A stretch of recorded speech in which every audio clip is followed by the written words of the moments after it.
Hi viewers, today in our botany online classroom we are going to discuss about the ecosystem and its concepts.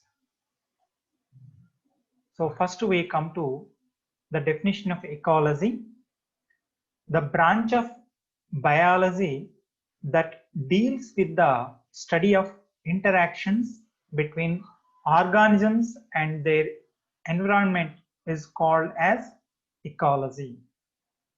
So it is the interaction between the organisms and their environment. Organisms are the basic unit of study in ecology. The name ecology was coined by Ernest Haeckel. Similar organisms having the potential for interbreeding are called species. And a group of individuals of a plant or an animal species inhabiting in the given area is called as population. An assemblage of populations of plants, animals and microorganisms that live in an area and interact with each other is called community. So there are three concepts here. One is species, another is population, next one is community. So species means the organisms which are similar and they are capable of interbreeding among themselves. They are called as species. So they are not only similar, they are able to interbreed themselves, called as species. And next one is population. Population means a group of individuals. It consists of plants or animal species. They live in the same area. The heterogeneous population is called as population, and an assemblage of populations of plants, animals and microorganisms that live in same area called as community. So now we come to ecosystem. So what is ecosystem? A biological community integrated with its physical environment is called as ecosystem. A. Tansley coined the word ecosystem. For example, pond ecosystem, forest ecosystem, etc. So the recent definition of ecosystem is an ecosystem is a group of biotic communities of species interacting with one another and with their non-living environment, exchanging energy and matter, called as ecosystem. So the biotic communities which interact with the non-living environment, called as ecosystem. And now ecology is also redefined as the study of ecosystems, different ecosystems. An ecosystem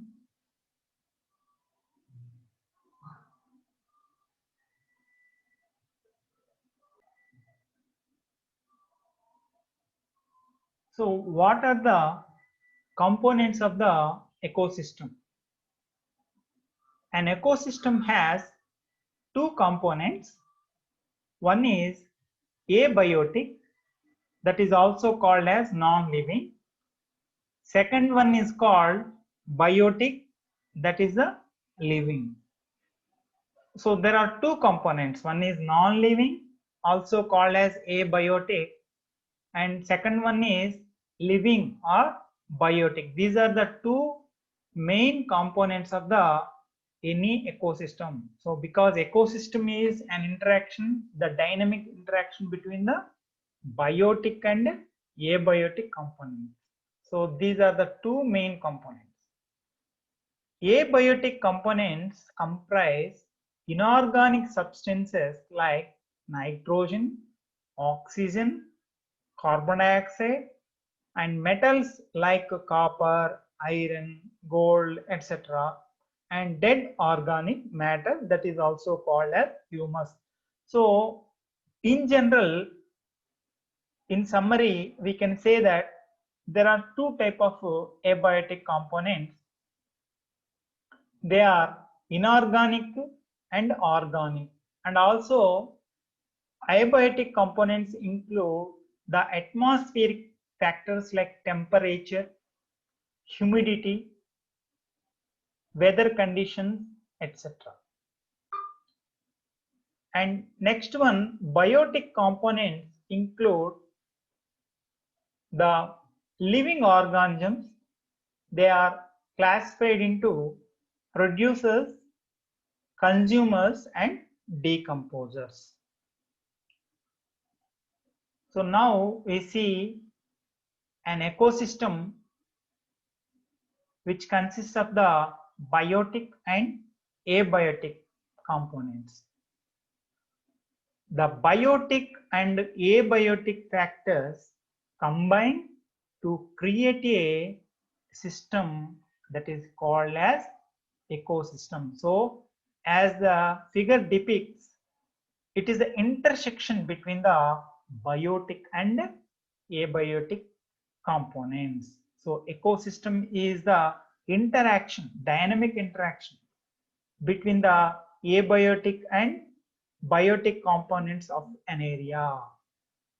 So as we see, there are several producers, that means plants here, and there are several primary consumers, secondary consumers, and also there are some microorganisms which can't see by naked eye, and also there are several environmental factors like water, atmosphere, and inorganic matter and organic matter, etc.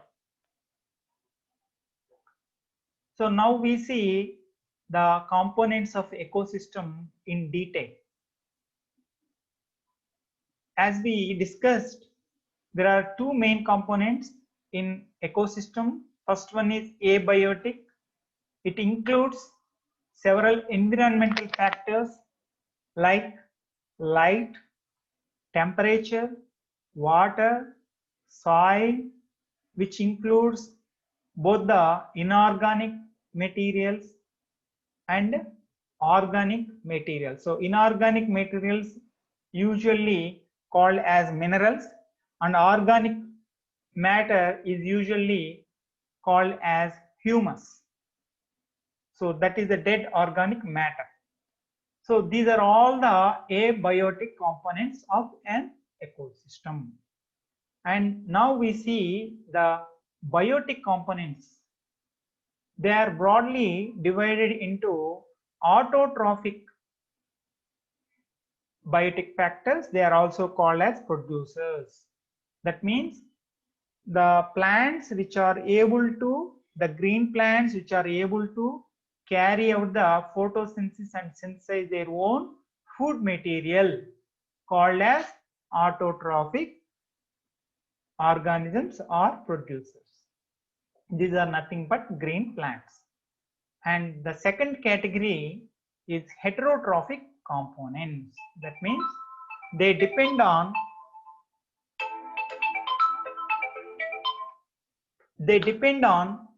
other organisms.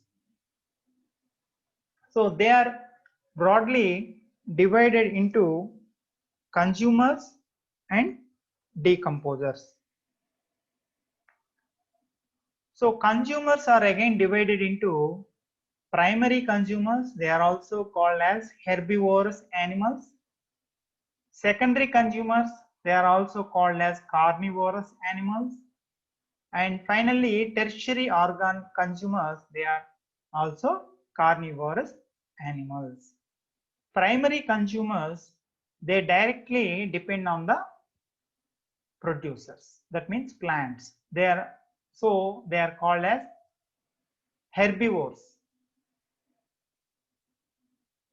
And second ones, secondary consumers, they rely on the herbivorous animals. They are called as carnivorous animals. For example, there are animals like goats, insects. They rely on the green plants for their food material. They are also called as herbivores. And there are secondary consumers like the snakes. They rely on the primary consumers. And tertiary consumers like lions, tigers, wolves. So they depend on the secondary consumers. And finally, decomposers. So these decomposers are nothing but the microorganisms. So they are also named as micro consumers. Decomposers are also called as micro consumers because they are smaller in size. They can't be seen by the naked eye. So they are called as microorganisms or micro consumers, and they decompose the dead organic matter and they recycle the dead organic matter. So they are called as decomposers. So as we discussed earlier in the picturized form, abiotic components are climatic factors. They are like light, temperature, rain, humidity, etc. Next one, inorganic substances like carbon, nitrogen, oxygen, carbon dioxide, water, calcium, etc. And organic compounds include carbohydrates, proteins, lipids, and nucleic acids, etc. So they are the main constants of the humus, that is the dead organic matter. So now we discuss in detail about the biotic components of the ecosystem. So first one in the biotic components, producers. Producers are also called as autotrophs. They produce their own food by photosynthesis. So they are called as autotrophs or photosynthetic organisms. They include photosynthetic plants, green plants, and some of the photosynthetic bacteria. So these are all convert the sunlight, the energy from the sunlight into the food material. These producers provide the food material to the next level of the organisms called as consumers. So these consumers, why they are called consumers? Because they are heterotrophic. They can't prepare their own food material. They rely on the producers for their food material. So they are called as heterotroph. They are divided into primary consumers or herbivores, secondary consumers are carnivores, finally decomposers are saprophytes. The primary consumers are also called as herbivores because they depend on the plants for their food material. They depend on the producers, or they are also called as plants for their food material. So they are called as herbivores. And next one, secondary consumers are carnivores. Why they are called carnivores? Because they don't eat the grass. They don't eat the plants. They rely on the herbivorous organisms, herbivorous animals like deer is a herbivore, and lions and tigers, these are the carnivores. They don't eat grass. They rely on the herbivores like deer for their food material. And finally, when all these organisms die, they are decomposed by the microorganisms called as saprophytes. So these microorganisms include several varieties of fungi and bacteria. They decompose the dead organic matter for their food material. They utilize while they decompose the dead organic matter, they get the energy or food material. So they are called as decomposers. So now we see in detail the different components of the biotic matter. First one is producers, consumers, and decomposers. Producers are the organisms that make their own food by photosynthesis. For example, grass. Second one, consumers. These are the organisms that get their food by eating producers or other consumers. So they are divided into primary consumers, which are also called herbivores because they rely on the grass or plants. And secondary consumers are called as the carnivores because they rely on the primary consumers for the food material. And tertiary consumers, they feed on the secondary consumers. Finally, omnivores, they eat both plants and animals. And decomposers are the organisms that get their food by breaking dead plants and dead animals. And now we see the structure and function of an ecosystem. What are the structural aspects? The components that make up the structural aspects of an ecosystem include inorganic aspects, that means inorganic substances like carbon, nitrogen, carbon dioxide, H2O, and minerals. All these are the inorganic aspects.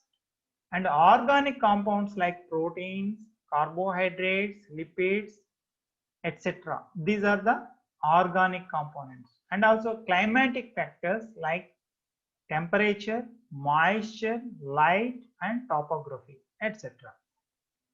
And in the structural aspects, the biotic components like producers, these are the plants, macro consumers are phagotrophs, and large animals, these are same. Macro consumers are the primary, secondary, and tertiary consumers. They are larger in size. And micro consumers are smaller in size. They are also called saprotrophs or saprophytes.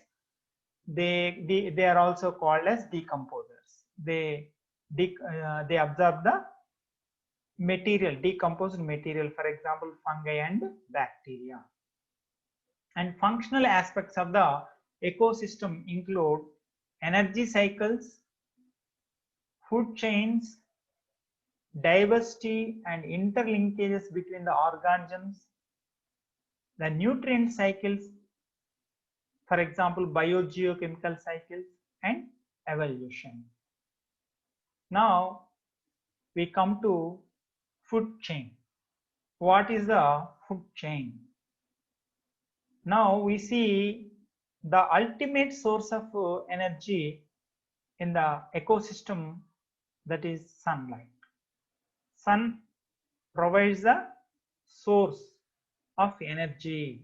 Sun is the ultimate source of energy.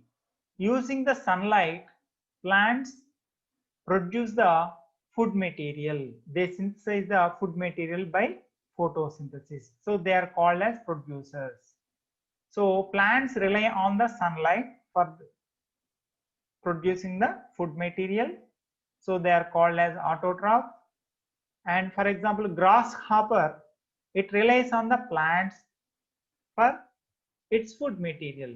So now This one is called, grasshopper is called as primary consumer or herbivore because it relies on the herbs for the food material. So this is a primary consumer, and frogs, they rely on the primary consumers for their food material. For example, grasshopper is eaten by the frogs. Now frogs are called as secondary consumers. And finally, hawks, they rely on the frogs as food material, so they are called as tertiary consumers. So there is a link between all these organs, they are connected. Plants, these hawks, they rely on the frogs, frogs rely on the grasshoppers, grasshoppers rely on the plants for the food material. So this link is called as food chain. This chain link is called as food chain. So flow of energy in an ecosystem is one-way process. So it is a one-way process because plants are eaten by grasshoppers. Plants won't eat grasshoppers, but plants are eaten by grasshoppers. So this is one-way link. And the sequence of organisms through which the energy flows is known as food chain. So the food chain shows the relationship between organisms and how energy is transferred from one to another as they are eaten. It is important. Why this food chain is important? Why the study of food chain is important? It is important to study food chain because they illustrate the connections between organisms. If one organism of a food chain is lost, then you can see that the food chain becomes disrupted. So that is the importance of the food chain because it is a sequence of organisms eaten by other. If one of the organisms in the food chain is lost, that means if one organism is extinct, then that food chain, entire food chain is disrupted. So that is the, so it gives the imbalance. It leads to the natural imbalance. So we have to protect different kinds of the organisms because which are part of the food chain. We need to protect all the organisms because they maintain the balance in the nature, in the ecosystem. They maintain the ecosystem biodiversity. So the each level in the food chain is called as a trophic level. In the food chain, producers is the first trophic level, and the second trophic level is herbivores. These are also called as primary consumers because they rely on producers directly. And there are primary carnivores, or these are also called secondary consumers. For example, snakes and rats, they rely on the herbivores. And secondary consumers, secondary carnivores, these are also called tertiary consumers. They rely on the secondary consumers. So the main levels of the food chain are called as trophic level. So each level in the food chain is called as trophic level.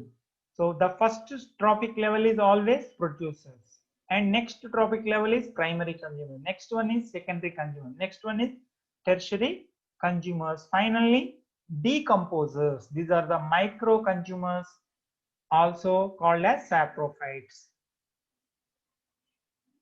So as we discussed earlier, sunlight is the source for the synthesis of the food material by the producers. They are green plants. So that is the first trophic level.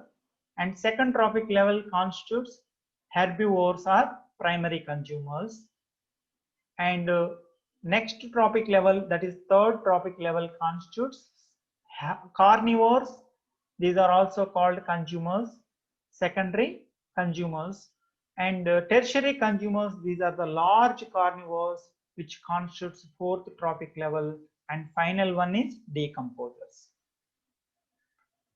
So there are different types of the food chains. First one is grazing food chain.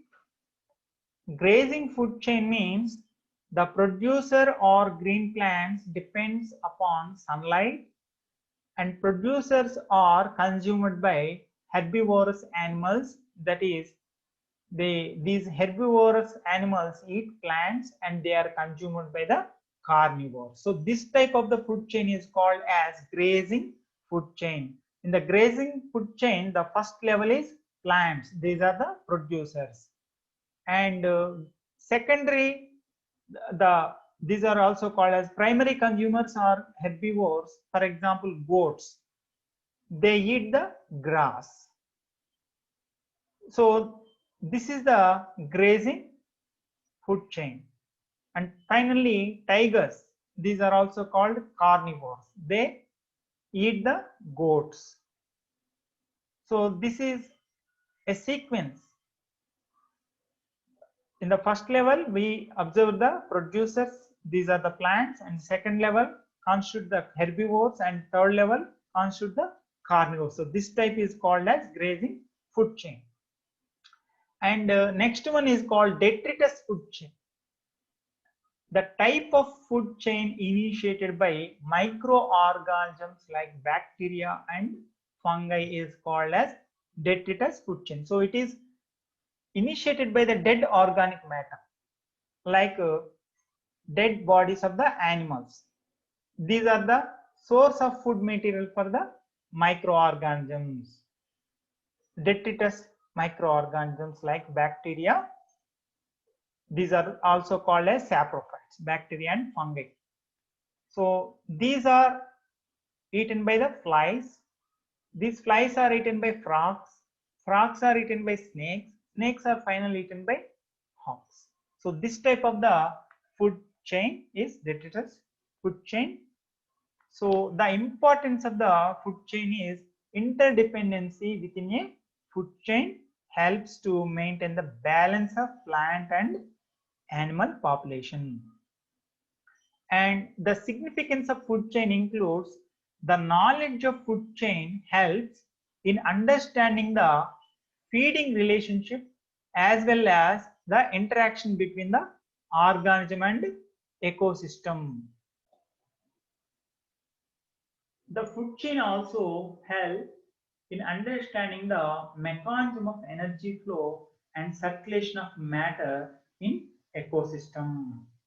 It also helps to understand the movement of toxic substance and the problem associated with the biological magnification in the ecosystem. For example, in the water pollution, if there are toxic effluents into the pond ecosystem, then this toxic substance enters into the fish.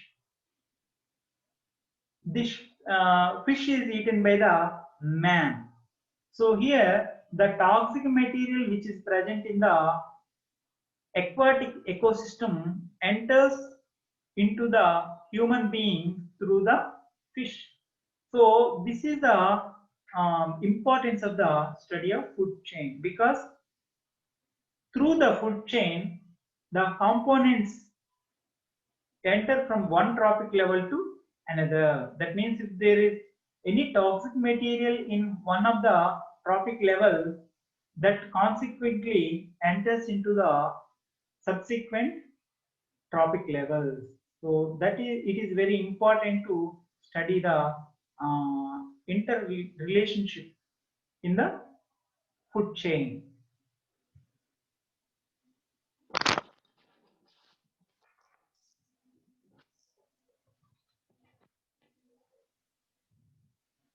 So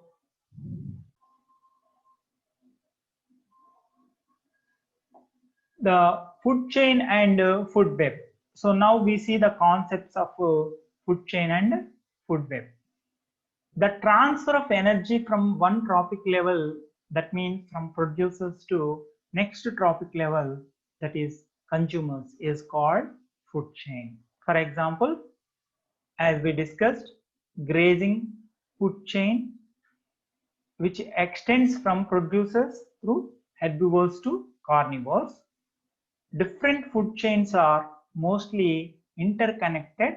Such interconnected matrix of food chains is called food web. That means a specific herbivore of one food chain may serve as food for the carnivore of other food chain. So the interconnection between different food chains is called as food web. As we see here, using the sunlight, producers are able to synthesize the food material. So these plants are eaten by the deers or rats, and they are eaten by the different organisms like fox,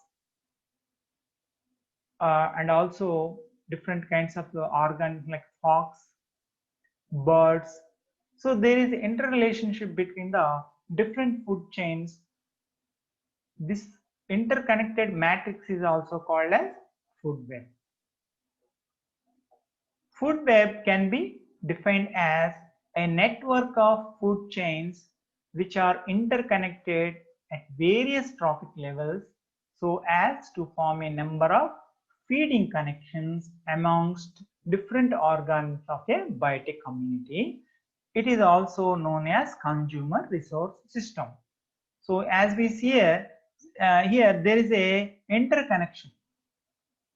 Now we see the plants are eaten by the rats and also rabbits. They are eaten by the snakes, and there are hogs. So there is interconnection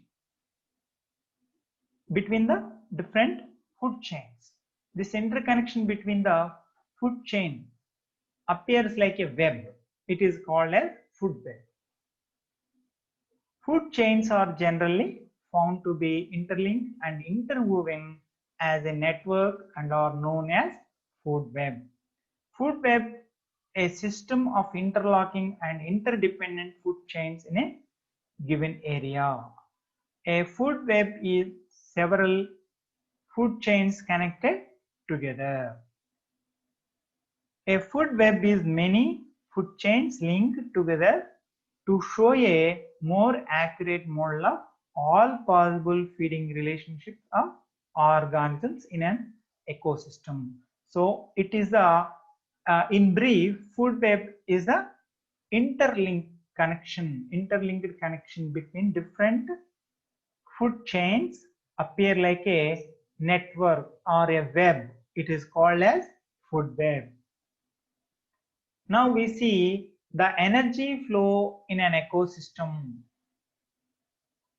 The energy which doesn't appear, but the energy is stored in the form of the food material. The sunlight energy is transferred into the producers in the process called as photosynthesis. By photosynthesis, the energy in the sunlight is transferred to the producers. That means grass. And from the producers, the energy is transferred to the herbivores or the primary consumers in the form of the food material. And the carnivores, they eat the herbivores. So the energy which is stored in the herbivores is transferred to carnivores. So now we see the unidirectional passage of the energy from the sun to producers, from the producers to primary consumers, and from the primary consumers to secondary consumers, from them to tertiary consumers, and finally decomposers. So this is called as a unidirectional flow of energy in an ecosystem. So the energy always, it passes from the producers to the consumers. It can't be transferred in the reverse direction. The amount of energy transferred from one trophic level, for example, producers, to other trophic level, for example, consumers, gradually decreases. There is a energy loss when the energy from one trophic level transferred to another trophic level. There is a loss of energy, mainly in the form of the heat loss, in the form of the respiratory energy. So some of the energy is wasted, it is utilized, that some part of the energy is utilized by the organisms to maintain their temperatures, and some of the energy is lost through the respiration in the form of the heat. So from one trophic level to another trophic level, when the energy passes, some of the energy is wasted. So the flow of energy is unidirectional, and the energy quantity is decreased from one trophic level to another trophic level. As we see here, the energy in the sunlight is transferred to producers. The producers, in turn, they lose some part of the energy in the form of the heat in the process called respiration. And from the producers, energy is transferred to consumers. From the consumers, some part of the energy is wasted in the form of the heat, and from the consumers the remaining energy is transferred to decomposers, and some part of the energy is here lost in the form of the heat, and finally they come to the soil in the form of the inorganic nutrient pool by the decomposers. So here what we have to observe is the energy flow is unidirectional, and also the amount of energy which is transferred from one trophic level to another trophic level keep on decreasing, as some part of the energy is lost in the form of the heat at each level. And there are more producers than herbivores or carnivores in an ecosystem community. When an herbivore eats a plant, only some of the plant's energy becomes part of the herbivore's body. Producers capture only a fraction of solar energy and stored in the form of food material, and a fraction of it is used for their respiration. So remaining is transferred to herbivores. So each time some amount of energy is lost for respiration in all trophic levels, and the energy flow is decreased. So now we come to ecological pyramids. What is ecological pyramid? The graphical representation of trophic structure and function of an ecosystem, starting with producers at the base and successive trophic levels forming the apex, is known as an ecological pyramid. So in brief, we can say that ecological pyramid is the graphical representation of the food chain. So we see different trophic levels, from producers to primary consumers to secondary consumers to decomposers. So these are different levels of the food chain. When we show these different trophic levels in the graphical representation, that is called as ecological pyramid. Broadly, there are three different kinds of the ecological pyramids. They are energy pyramids, pyramid of numbers, and biomass pyramids. Now we see energy pyramids. Here at the basic level we see the producers. These are the plants which are more in, they have lot of energy. They have 100% energy. And when the primary consumers, they eat the plants, some amount of energy is lost. They get only 10% of energy from the producers. And next level is secondary consumers. They get only 1% of energy from the primary consumers. And finally, third level, they are called as tertiary consumers. They get only 0.1% of energy from the secondary consumers. So here the energy is keep on decreasing from bottom to top. So it appears in the form of the energy pyramid in the upright direction.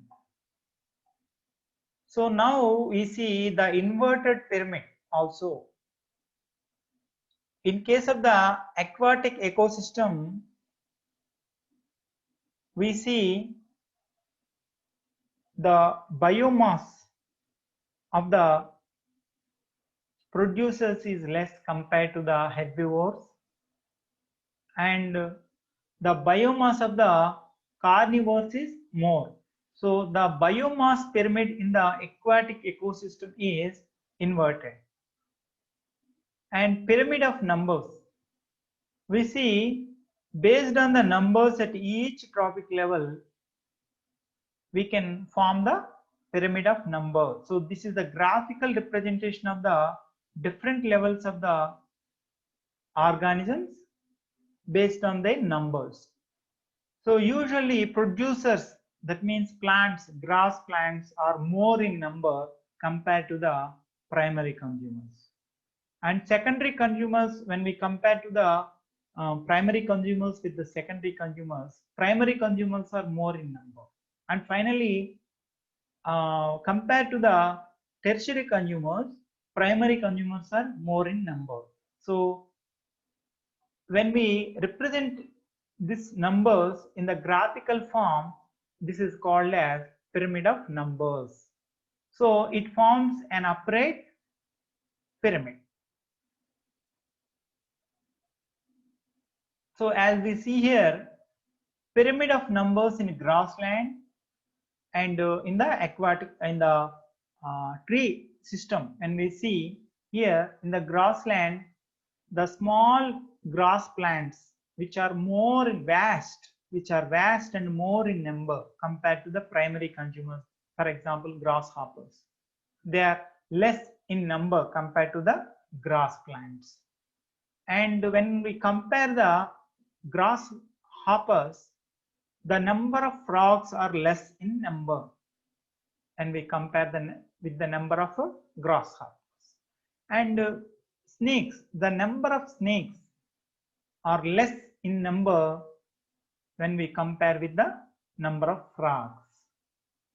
And finally, hawks, they are very few in number compared to the snake. So here these at each trophic level, we see decrease in number from consumers, from the producers to the tertiary consumers. The number of organisms in each trophic level decreases. So it appears in upright form. So this is pyramid of numbers in a grassland. It always in upright form.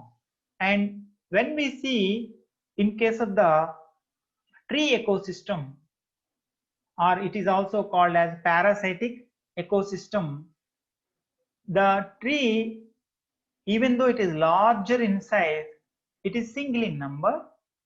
In the single tree, there are several birds. They rely on the single tree. They are more in number, different varieties of the birds. And there are different types of the parasitic organisms, insects. These parasitic insects, they rely on the birds, and they are more and more in number compared to the birds.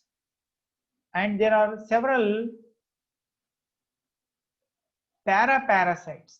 So they are more and more in number, they are microorganisms. So here in the parasitic ecosystem, the pyramid of number is inverted. Again, we see in the upright ecosystem here, we see the several grass plants and several insects here, rats, snakes and peacock. They keep on decreasing in their number, so it appears in upright form.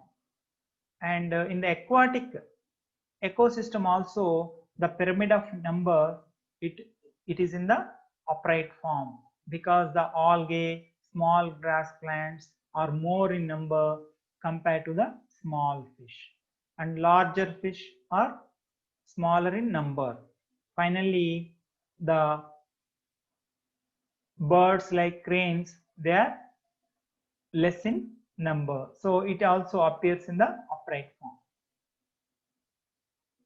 Pyramid of energy, as we discussed, the producers have vast energy which is produced by the photosynthesis, and when this energy is transferred to the primary consumers, that energy is decreased here 10 times and approximately 10 times. When this energy is transferred to secondary consumers, then it is decreased by 10 times, only 100 kilocalories.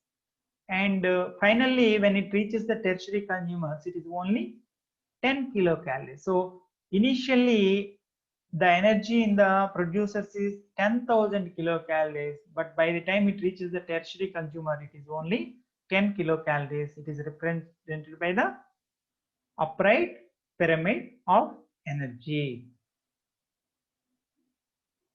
So the biomass, as we discussed, the biomass of the producers is more and more. When it is transferred to the herbivores, primary carnivores, and finally secondary and tertiary carnivores, that biomass of the organisms at each trophic level is decreased step by step. It is shown by the upright pyramid. So pyramid of biomass is upright in the grasslands. So here we see in the grasslands the biomass. Here, for example, the biomass of the producers is 1000 kgs, and the biomass of the herbivores is 100 kg, and the biomass of the primary carnivores is 10 kg, and finally top carnivore is less in biomass. And inverted pyramid in an ecosystem, aquatic ecosystem, we see here the biomass of the producers is only 4 grams per square meter, and biomass of the fish, that is herbivores, is 8 grams per square meter, and the biomass of the carnivores, that is larger fish, is 12 grams per square meter. So it is represented in the inverted form. So the pyramid of biomass in a terrestrial ecosystem is upright, and the pyramid of biomass in aquatic ecosystem is inverted. So now we see the biosphere. What is the biosphere? The living organisms in an ecosystem constitutes the biosphere. So it has the interrelationship with the atmosphere, lithosphere and hydrosphere. So the total structure is called as biome. So hydrosphere, it is nothing but water, and lithosphere, it is the earth form. It is in the earth form. It constitutes several minerals and organic matter. And the atmosphere, it consists of the air. This air consists of nitrogen, hydrogen, and different kinds of the gases. So there is a interrelationship between the ecosphere, hydrosphere, atmosphere, and lithosphere. So it totally forms the biosphere or biome. When we see the hydrological cycle, also called as water cycle, the water in the oceans is evaporated by the sunlight heat, and it forms the clouds in the condensed form. When the clouds reaches the hill areas, the temperature is decreased and it is precipitated into a rainfall, and it gives the water to the plants, and this water forms the small water bodies and lakes, and it is when it is percolated into the soil, and it also some amount reaches the ocean through the groundwater flow. And when this water is absorbed by the trees and plants, the 90% of the water absorbed by the plants is evaporated again in the form of the transpiration. So it reaches the air. So this process is called as, this cycle is called as hydrological cycle or water cycle. And in the atmosphere, we find different layers on the earth. Atmosphere, it constitutes different layers. The first layer on the earth is called as troposphere. It is up to 12 kilometers area. It includes clouds, and it contains the gases. And next level is called as stratosphere. It is between the 12 kilometers to 50 kilometers. So it extends up to 50 kilometers. It constitutes the ozone layer. So the protective layer in the atmosphere is called as ozone layer. This ozone layer is present in the stratosphere. So this is one of the most important multiple choice questions. So ozone layer is present in the stratosphere.